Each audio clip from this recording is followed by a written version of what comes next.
For today's Vlogmas Day 11, another day, another dialysis session again para kay Papa.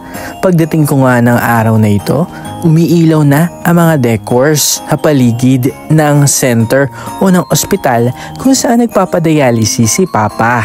Noong una nga nating Vlogmas ng patungkol sa dialysis ni Papa nung 5 years na siya dito.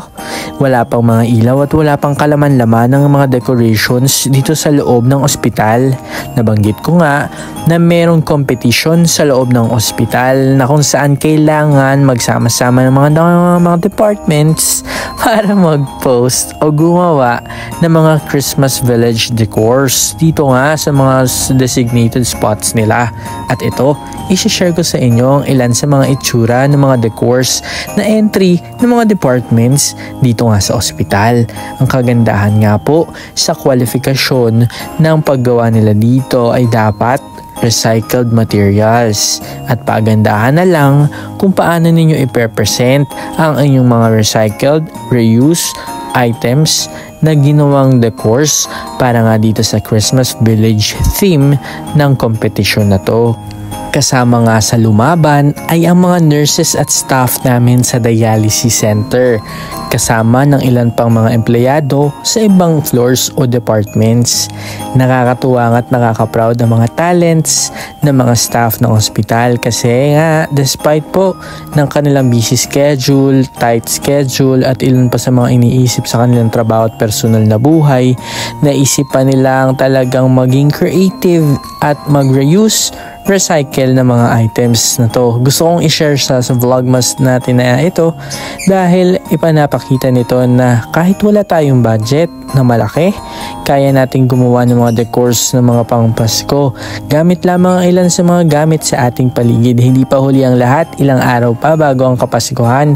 Pwede pa tayong mag-decor ng ating mga paligid sa ating bahay, trabaho o kung saan man, gamit-gamit ng ilan sa mga hindi masyado ginagamit na items sa ating paligid. Katulad ng mga nakikita nyo sa mga videos dito nga sa gawa ng mga nataga-ospital. Sa tuktok ng ospital na to, mayroong maliit na chapel. Lagi akong tumadaan dito at nagsasabi ng ilan sa mga request, pasasalamat at prayers. Nakakatawa nga na mula doon, nakikita rin pala dito ang mismong airport. Ay no, naglalanding yung mga eroplano. Ang saya, ang ganda. Then baba na tayo. Diretso ako muna doon kay Papa. Ang ospital ay mayroong 7 floors. Inikot ko siya at nakita nyo na nga ang ilan sa mga decors na makikita sa ilan sa mga floors. Ito pa ang ilan sa mga pwede kong i-share sa inyo. Nasa paligid lang siya kaya anytime pwede mong puntahan, pwede mong silipin. Ang pinagkaiba lang, yung iba sobrang lalaki, mga miniature naman yung iba. Yung nanalo po yata, sabi nila ay yung napakita ko rin kanina na maliit lang pero detalyado ang ilan sa mga items na ginamit nila. Kaso sabi naman nung iba, yung lang iba daw na gamit doon ay binili na. Pero sa pagtingin ko naman, maganda naman yung itsura nung sa nanalo kasi yung nanalo ay medyo detalyado ang ilan sa mga gusto nilang ipahatid sa mga makakakita. Talagang detalyado yung mga shapes, yung mga figures na mga pinakita nila doon sa maliit nilang Christmas Village. Nagre-ready na nga kami bago ang dialysis session ni Papa ngayong araw. I make sure na nagagalaw-galaw muna siya bago siya umupo dun sa trono niya dahil 4 hours straight yun, talagang mangangawit at mangangawit siya. Plus kailangan natin gisingin ng mga natutulog ng mga buto, muscle at puso bago natin i-session si Papa. Kasi nga sa normal day talagang lagi lang siya nakahiga, nakaupo, nanonood at hindi nagkakaroon ng mga physical activities na. Bago nga sumikat ang araw, nakakatuwa na ganito lagi ang sunrise dito sa area ng ospital. Iba-iba ang kulay niyan. Ngayon nga ay orange, minsan madilaw, minsan pula nga eh.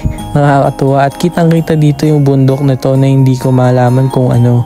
Siguro ito yung mga bundok sa Rizal, Antipolo, hindi ko sure pero lagi ko siyang nakikita at na-amaze talaga ako. Sa gilid, nandito yung sambahan ng mga taga El Shaddai. May kondo at yung bagong aming Cavitex. Nasa loob na kami nito ng center. Kinukulit ko yan si Papa para lagi siyang matawa at kung ano-ano pa. Nakasalang na nga siya, nakonekta na siya dyan sa machine niya at nag-uumpisa na ang 4 hours niyang dialysis. Lagi ako nagdadasal na maging safe palagi si Papa kasi anytime pwede may mangyari. Lalo na to, nangyayari na yung di natin natutuwa, nakakatawa dahil ka-counting, cashier, mabayad. Dito nga sa gilid ay makikita rin ang entry ng ER. After naman ng 4 hours. At ito na nga, pauwi na kami ni Papa. Naging successful at walang naging complications. Thank you Lord, always and always. Maraming salamat. Thank you Lord. In Jesus' name, Amen. Sobrang dami kong prayers lagi kapag nasa session si Papa. Kasi yung kaba ko, hindi talaga matawaran kapag nasa session siya. Good thing, palagi kaming ginaguide ng Panginoon, ni Mama Mary, mga angels, mga saints, mga departed loved ones namin at kung sino-sino pa sa paligid. Good. Maraming salamat pa sa laging panonood. Good. Congratulations sa nanalo sa Christmas decor ng hospital na to. Amen.